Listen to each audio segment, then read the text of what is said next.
In this episode of Greetings and Felicitations, I'm extremely pleased to have Dan Levitt, co-author of the book Intentional Balk on the history of cheating in baseball. Dan and I take a deep dive into the variety of styles and types of cheating in baseball. Of course, we talk about the Astros and other technological innovations which led to cheating in baseball. If you love baseball, this is the podcast for you. Hello, everyone. This is Tom Fox, and welcome to another episode of Greetings and Felicitations. I always say you're in for a treat. Well, guess what, Bat fans? You're in for a double treat today because I have Dan Levitt. Dan is an author and wrote one of the most fun book reads I have had in quite some time, a book called Intentional Balk. So, Dan, first of all, welcome. First of all, sorry for that long-winded introduction, but I'll take thank it. you. Thank you so much for taking the time to visit with me. My pleasure. Great to be here. So your book is about kind of nefarious activities, generally called cheating in baseball. But before we get to the book, you have a long back catalog and probably great love of baseball. So could you tell us a little bit about that? You know, I've always loved baseball and I've always been interested in history, sort of why things turn out the way they do, look into sort of causes behind things. And so, as I sort of started becoming an adult, I sort of thought there would be a fun way to put the two together. And I started writing some baseball articles in the late 90s, which were published in one of the journals of the Society for American Baseball Research, which is a group I'm a member of.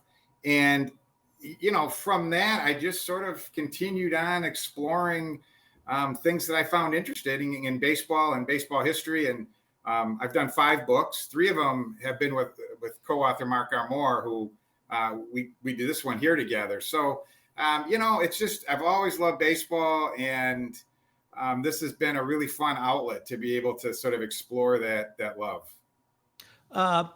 But writing about baseball is not your day job. What is your day job? No, unfortunately, it's pretty hard to make a living writing about baseball. I run the capital markets for a real estate firm based here in Minneapolis, but semi-national. It's Ryan Companies, and we're a developer and construction company doing, pretty much all types of property development around the country. And it's fun. I mean, the beauty of real estate is that every deal is different, and it really keeps you excited. And we met through a mutual friend, John Petrovsky, who was in the commercial financing arm. His last job was with BMO, but I think you've known John for many years professionally. Yeah, I've probably known John since the early 90s when he'd been in the business a couple of years, and I was really just getting into it. And we became friends then, and have just stayed in touch over the years as we've moved around to different places. So let's move to Intentional Balk. What intrigued you about cheating in baseball, or what kind of piqued your interest that led to the research that led to this book? There's been a lot of conversations about cheating over the last 20 years, whether it's sign stealing or steroids or goop on the baseball. And each scandal, if you will, had its own narrative around it. And very much what's going on this particular issue. And Mark and I, as historians, were really sort of interested in the context and the connections between all of this. Why is some cheating looked at differently than other cheating? Has there been changes in this over the years? What other types of cheating have been going on that maybe we didn't make a big deal out of, or maybe we did and we've just forgotten about it as a society? So we were looking at it as historians. What are the connections? What's the context? The other thing that I would just add is that Mark and I, the other 2 books we did have been on team building and how smart teams put themselves together to win, and sort of history of front offices. And in some ways, this is really an extension of that, in the sense that, teams that are trying to be good and win, sometimes they go over the line. And so in a little bit, this is looking at those same kinds of teams, same kinds of players, and wondering sort of what happened when they went a little bit too far. That sounds a whole lot to me like organizational tone, organizational culture, tone at the top, and the values throughout your organization. Probably the biggest thing that intrigued me about your book was, I'm also a history buff, so I will just say there's nothing new in history. And when it comes to cheating in baseball, it turns out there's really nothing new. Tech may change, certainly the players change, but you were able to identify cheating scandals into the starting in, I should say, the 19th century. Yeah, baseball first became sort of a competitive game in the 1850s when you had these basically New York area clubs playing against each other. And as soon as these clubs started playing against each other, it was still sort of a gentleman's game. But when teams decided that they had to win, they would get jumpers or ringers from other teams, like players who were essentially on another club, that they would get them to play for their team. And at the time, there weren't really any rules against this. Rules were quickly placed against that, which didn't necessarily stop it. The other thing is that at the time, everybody was an amateur. You had to be an amateur. That was part of the deal. But of course, it didn't take long for teams to realize that if they paid the best players, they could, under the table, they could get them on their team. And so literally within the first decade of baseball becoming competitive, you had teams doing pretty much illegal stuff to try and get the players onto their team and so they could be more competitive. One of the real turning points in attitude seemed to be when professional umpires came into the game. You mentioned early on it was a gentleman's game, and in your book you talked about that the players themselves would essentially umpire, police themselves, as we might in a pickup basketball game when we were in college. But when professional umpires came into the scene and came into the game, the attitude of players seemed to shift that, well, it's up to the umps to police the game, not us. And we'll do whatever we can up to the line or across it, and makes the umps enforce it. Did I get that part right? Yeah, no, that's exactly right. That's a good point. And we talk about it that at some length. Once the umpire was in the game, before that, it was sort of like, call your own in pickup basketball. But once the ump was there, players and fans, I think, and all of us really said, if you can get away with something on the field that the umpire doesn't catch, more power to you. Whether it's trapping a ball in the outfield and holding it up and waving it like you caught it, or the first baseman might pull his foot off the bag a split second early in order to get the call at first. These are things that players were coached to do. And the neighborhood play at second base, run a double play, you might just sort of drag your foot. You might not touch the bag, but just go near it, and the umpire might call that play out. And I would just step back and say that that's not sort of limited to professional baseball at this point. I mean, I think it's in Little League, I think some kids are, coached up that way. And, if you trap a ball in the outfield, you hold up your mitt as if you caught it. So I think there's sort of this general philosophy that's sort of permeated society that if it's the umpire's job to catch you, and if they don't, that's more power to you, and that's okay. And if you're a fan of that team, you're generally excited about that. And I think most players and fans look at it that way. And so I don't think that most people, it's cheating certainly at some level, but that's part of what we talk about, the nuance of cheating, is though I don't know that most people would really consider that wrong to say, to hold up a ball you trapped and say you caught it. Right now, we focused on now three groups. We talked about, two, the players and the umpires. But your book was much broader than just those two categories. You talked about the front office. You talked about ownership. You talked about groundskeepers. I was wondering if you could tell us a little bit about the ubiquitousness of this with all of those groups. Well, yeah, the interesting thing is that if you look at the groundskeepers, just as an example, it's sort of interesting how they felt so much that they were part of the team. If you follow it, they very much viewed helping the team win as something that they could do that was a positive. And, you look back at some of this, it had to do with if you had a team that had a lot of bunters, when players were trying to bunt for base hits in the 50s or 60s, maybe a team like the White Sox, they would tailor the foul line so that they would bend up a little bit. There'd be a little depression before the foul line so that the ball might not go foul. If you had a team that had like good hand fielders, but not real fast, maybe let the grass grow extra high in certain spots. The pitching mound, that was another thing, that if you had a pitcher who liked a high mound, you would make that mound higher than regulation. And if you had a pitcher that day who liked the low mound, you would have that mound be a little bit lower than regulation for your pitcher. And the opposing team's pitcher, the visitor's pitcher, they would be stuck, using maybe a non-regulation mound. And again, this was just something that groundskeepers believed was sort of, this wasn't necessarily a regular occurrence, but, if they thought they could get away with it, a lot of groundskeepers looked at that as sort of part of just being the part of the home field advantage. You also talked about how the front office, general managers, and others would manipulate player salaries, signing bonuses, when they were brought up, how they were hidden so that they wouldn't be taken away in Rule 5 drafts or other interleague exchanges of players. What were some of the things you saw in the front office that really stepped over the line or at least went up to it? Yeah, that's an interesting question. So we just as an aside, we define cheating for this book as things that teams are doing that can help them win. So when a general manager does something duplicitous to sort of keep down a player's salary, certainly that is an unfair practice, but we don't necessarily, or we're not addressing that in this book. So we're looking at the stuff that the GMs are doing that's sort of unfair to try and help them win. And sort of, for one example would be Branch Rickey, who's renowned for lots of really good stuff. One of the things he did was invent the farm system. And as an innovator, I mean, Rickey was as innovative as anybody in the history of baseball. But you look at, sort of by the late 1930s, he was illegally, quote, covering players up, meaning that he had players in his minor league system that were there longer than they should be, because after a certain point, you should be able to be drafted and go to other teams, both for competitive nature and for the advancement of the player.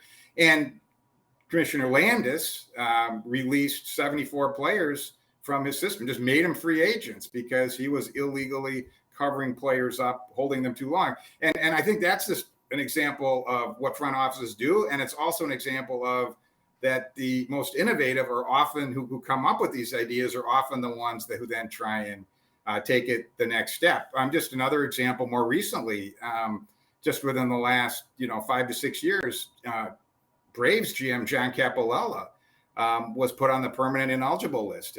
Essentially, that means banned for life for his infractions in signing, illegally siphoning too much money to certain Latin American and foreign players. That there's very strict rules on how much money you can spend on foreign players, and he was doing some manipulations to get around that in terms of how he was distributing money. So it's not just back from the 1930s. It's still been going on fairly recently. We've talked a little bit about the umpires. I'd now like to move to the commissioner, because you mentioned Commissioner Landis and the rules he had. And I come from a heavily regulated world in many instances, as you do in your professional life. Mine is anti-corruption compliance. Yours, what would be other forms of compliance. But we have a set of regulators who give us regulations. Sometimes it's in the form of the FDIC, the Securities and Exchange Commission. It could be the Department of Justice who create rules and regulations. But they set the framework for they set the regulatory framework. And if there's a violation and they're aware of that violation, they may exercise punishment. In the baseball world, that could be a fine. It could be a suspension. You mentioned the former Braves GM banned for life. But one of the things that struck me was the lack of consistent enforcement at the very top levels of baseball, particularly in the commissioner's office. You gave some examples of the Billy Martin pine tar incident is probably one of the most famous with George Brett, where the umpires enforced the rule on the spot, and that enforcement was overturned later. Then the rule was changed. We've had other instances where umpires didn't enforce rules. But in the Astros sign stealing scandal, one of the things that struck me was the role of the commissioner. He felt like he had to create a rule around this, which he did in September of 2017 after the Red Sox were caught doing something. But now there was a rule in place, and that's what he was able to hang a hook on the Astros when they were caught.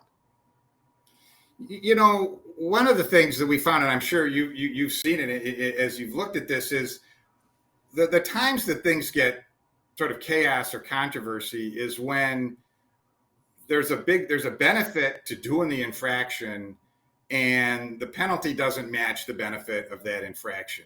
And there's a lot of ways that happens. I mean, some ways there's just no rule, and it's just basically there's this consensual ethic, which sort of like an unwritten rule, but we don't like that term because of some of it's got its own connotations. For example, sign stealing during the 20th century, using binoculars was not technically illegal. There was no rule against it. And yet, every time it happened, people complained about it. People who did it were hiding it. They weren't admitting it. So clearly, they knew there was something wrong about it. And baseball did nothing until Rob Manfred really sort of decided to I mean, there was a rule put in around 2000, basically saying you couldn't use electronics means to transmit stuff into the dugout, which really sort of was the impetus for the rule against the electronic sign stealing. But, it's other ways, right? The goop on the baseball. No player was suspended between Nelson Potter in 1944 and Gaylord Perry in 1982, and yet everybody complained about it. And I think to some degree, the goop on the ball is a good example of another sort of theory or idea, is that, if the speed limit's 60 and people are going 65, we just kind of let it go and the traffic works. If you're going 85, then all of a sudden it doesn't work and you have to crack down.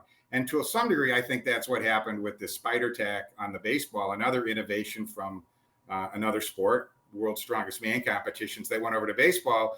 And in 2021, baseball said, you know what, it's now gotten too good. It's not just somebody putting a little Vaseline on the ball and we're having these little conversations. We've actually changed the nature of the game, and we have to go do something about this, and the complaints are too strong. So, I mean, to a certain degree, because enforcement is hard and it's expensive and it detracts from the game, you don't want to overdo enforcement until it gets to a point where you have a real problem. And baseball seems to have gotten itself in some of those more than most, and fairly recently. How can we determine if something that's truly innovative, and you mentioned the spider tack, is acceptable or is cheating? So let's go back to the Astros, because they had a very dynamic analytics department, and they were breaking down spin rates. They were breaking down angles, bat swing angles. They were doing things that really weren't being done, at least on a routine basis, in the first part of the last decade. Is that what led to their increase in batting average, or was it cheating? Was it some combination? How can we begin to think through? And I'll even throw in my favorite example from another sport, golf. When I played golf in the 60s and 70s, we had something called woods, and it really was a club with a wood head. And if you could drive 200 yards, you were thought to be pretty darn good. If you drove 300, you were a monster. Well, we've got guys hitting with wood. We still call them woods, at 400 yards. And that is not because they bulked up on steroids. It's because of change in the tech in the golf club. How can we think through, is innovation to be embraced and used, or is innovation cheating with the spider tech?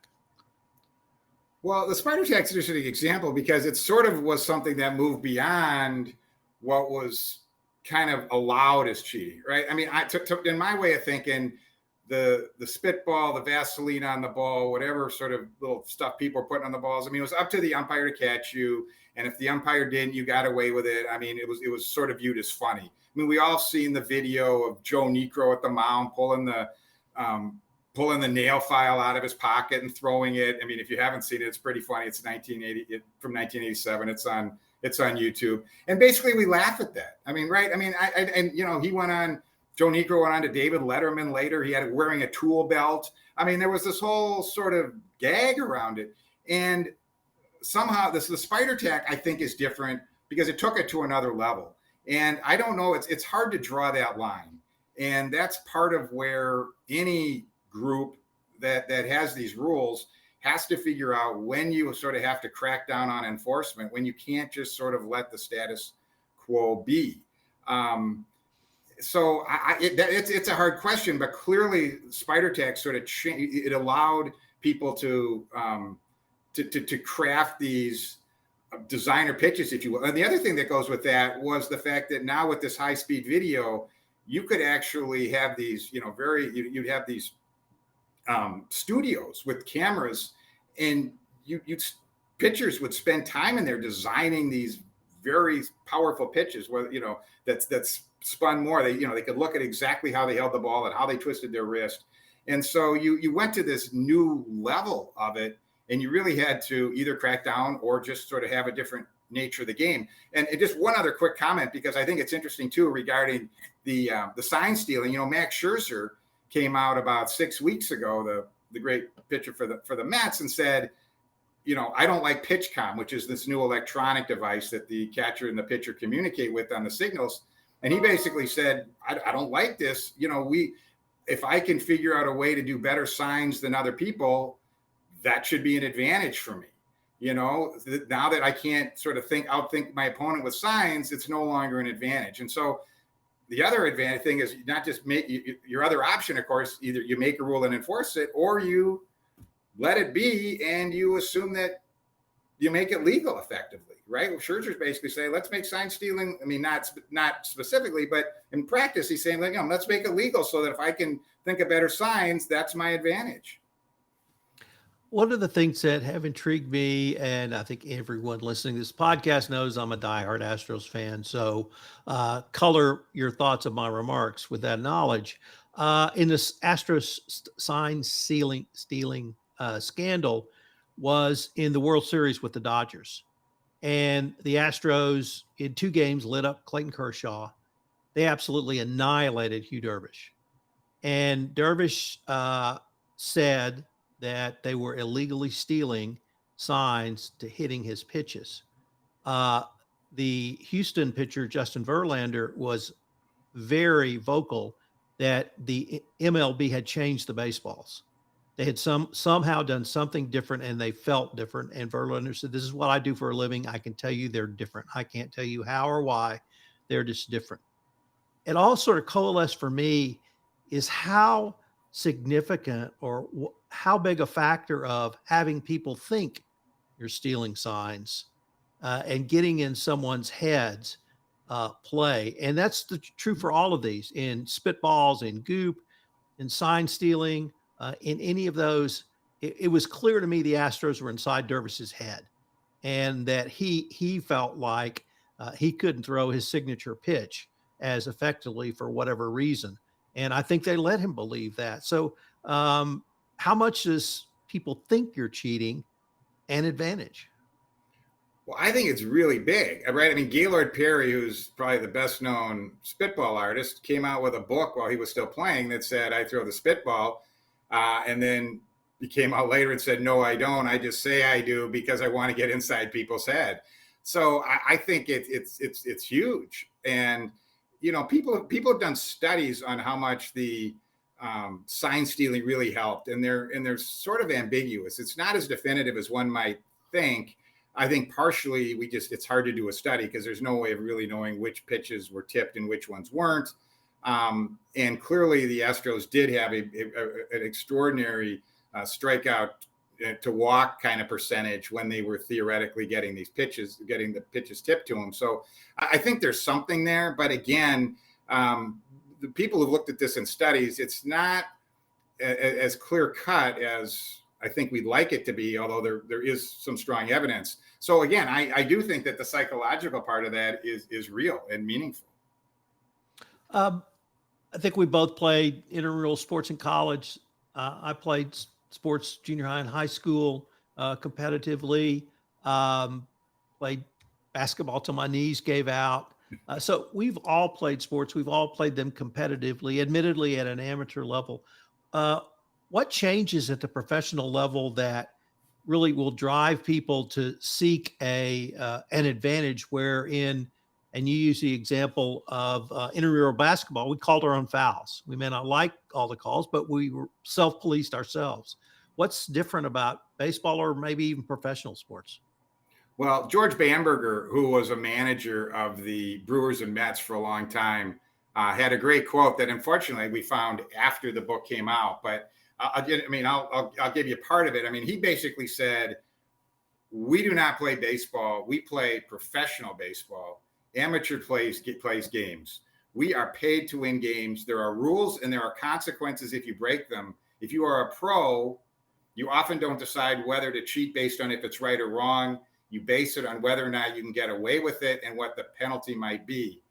A guy who cheats in a friendly game of cards is a cheater. A pro who throws a spitball to support his family is a competitor. So I think very much when you get to this level, whether it's, big time college athletics and, scandals bringing in players, it's this cost benefit. It no longer becomes a moral issue. It becomes a cost benefit issue of what's the benefit and what can I get away with? And I really think that not to everybody and maybe not even to a majority, but I clearly think that sentiment, that is not a unique sentiment. And is it only cheating if you win? Two of the most prominent cheating scandals over the past now 70 years are the New York Giants and the Houston Astros. They happen to win. The Giants made it to the World Series and lost. The Astros won the World Series. Is that how we judge if somebody stands out among the crowd in such a way that they had not done so before? With the Giants, it was coming back from 12 games back, I think, behind the Brooklyn Dodgers. Certainly for my beloved Astros, it was the first World Series win ever. So are those the criteria we look at as well? Well, I think those are really important. I think if the Astros had lost in the division series, the conversation would be a whole lot different. They may have gotten some penalties later, but I don't think anybody would have had any of the same response. So yeah, I think clearly if a team wins from it, and the efficacy of the cheating, does it work, is a huge impact. I mean, I think the steroid impact, if no one had ever hit more than 50 home runs despite taking steroids, I don't know that it would have been such a big deal. So I think clearly within our sort of the way we look at stuff as a society, whether or not it worked is an important element. Absolutely.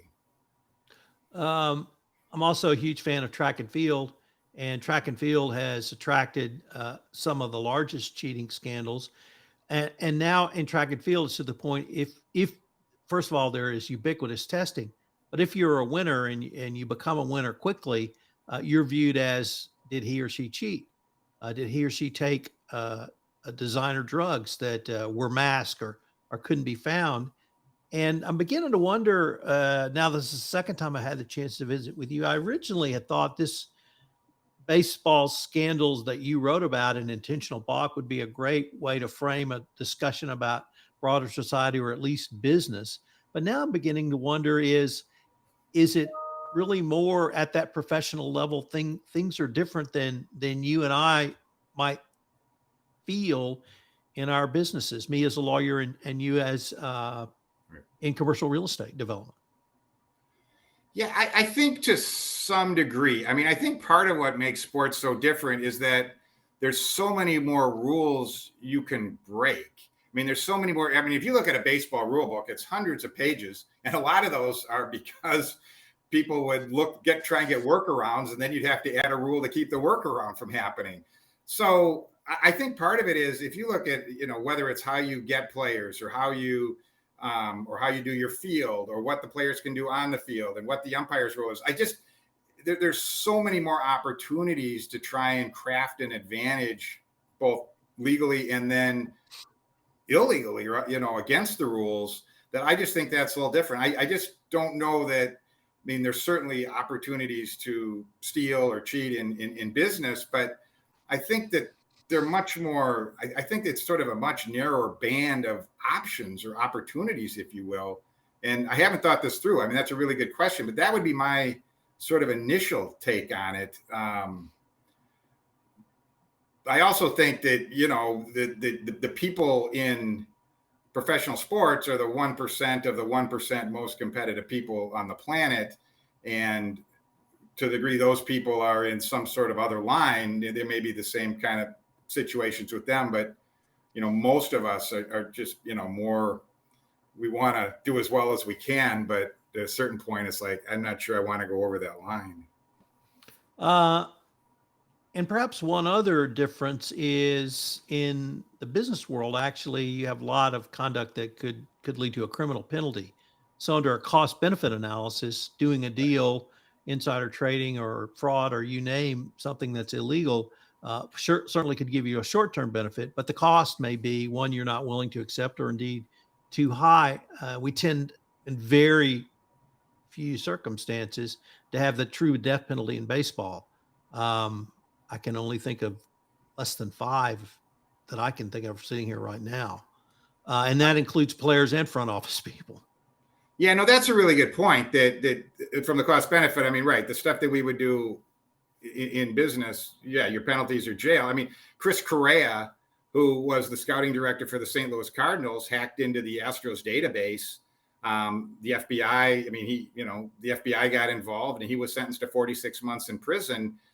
I don't think you're going to see anybody hacking into another team's database for a long time, given that was the penalty. If it had been a slap on the wrist and saying, well, you're going to be demoted down to, field coordinator or, minor league scouting assistant, I think that would have been a completely different result. It should be clear that I have studied the Astros turnaround, the scandal, the front office quite a bit. And they were hyper competitive. That led to a lot of what I would have called unethical behavior. But it really seems that, given the true competitive nature of many of these people, including the front office, they're going to take everything, including the sign stealing, but a lot of other activity, as far as they could to support the team's goal to win the World Series. Well, and the line, I mean, there was a line there that they went over clearly, and they were punished for it. But a lot of the stuff, like, looking at video of catchers trying to figure out what the signals are sort of in between games, telling that to your players so that when they're on second base, they can try and look in and catch the catcher's sign and then relay it to the batter. That's legal. So it's the in-game immediacy of the help, or given the signal, that's really causing, or that was really the level of cheating. But there's a lot of the innovative stuff that the Astros were doing in this that was not over the line.